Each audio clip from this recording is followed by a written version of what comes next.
നടി അപർണദാസും നടൻ ദീപക് പറമ്പോലും വിവാഹിതരായി. ഗുരുവായൂരിൽ വെച്ചായിരുന്നു താലികെട്ട്. കുടുംബാംഗങ്ങളും അടുത്ത സുഹൃത്തുക്കളും ചടങ്ങിൽ പങ്കെടുത്തു. ഞാൻ പ്രകാശൻ എന്ന സിനിമയിലൂടെ അഭിനയ രംഗത്തെത്തിയ അപർണ മനോഹരം എന്ന സിനിമയിലൂടെയാണ് ശ്രദ്ധ നേടുന്നത്. ഈ ചിത്രത്തിൽ അപർണയ്ക്കൊപ്പം ദീപക് പറമ്പോലും ഒരു പ്രധാന കഥാപാത്രത്തെ അവതരിപ്പിച്ചിരുന്നു.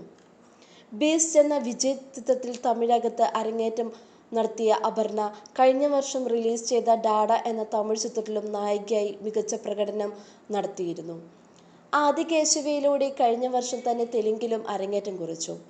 സീക്രട്ട് ഹോമാണ് അവസാനം റിലീസിനെത്തിയ സിനിമ. മാളികപ്പുറം ടീം ഒന്നിക്കുന്ന ആനന്ദ് ശ്രീബാലയാണ് പുതിയ പ്രൊജക്ട്. മാളികപ്പുറം എന്ന ചിത്രത്തിന്റെ തിരക്കഥാകൃത്ത് അഭിലാഷ് പിള്ള തിരക്കഥയൊരുക്കി വിഷ്ണു വിനയ് സംവിധാനം ചെയ്യുന്ന ചിത്രത്തിൽ അപർണയും അർജുൻ അശോകനുമാണ് പ്രധാന വേഷത്തിലെത്തുന്നത്. വിനീത് ശ്രീനിവാസന്റെ മലർവാടി ആർട്സ് ക്ലബ് എന്ന സിനിമയിലൂടെയാണ് ദീപക് പറമ്പോൾ സിനിമയിലേക്ക് എത്തുന്നത്.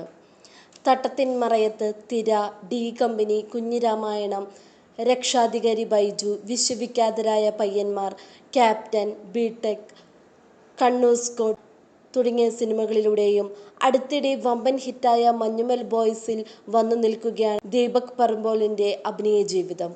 വർഷങ്ങൾക്ക് ശേഷമാണ് ദീപക് പറമ്പോലിന്റെ പുതിയ റിലീസ് സിനിമ. പുതിയ വാർത്തകൾ അറിയാനായി ഈ ചാനൽ സബ്സ്ക്രൈബ് ചെയ്യുക. ചാനൽ ഇഷ്ടപ്പെട്ടെങ്കിൽ ലൈക്ക് ചെയ്യുക, ഷെയർ ചെയ്യുക, കമന്റ് ചെയ്യുക.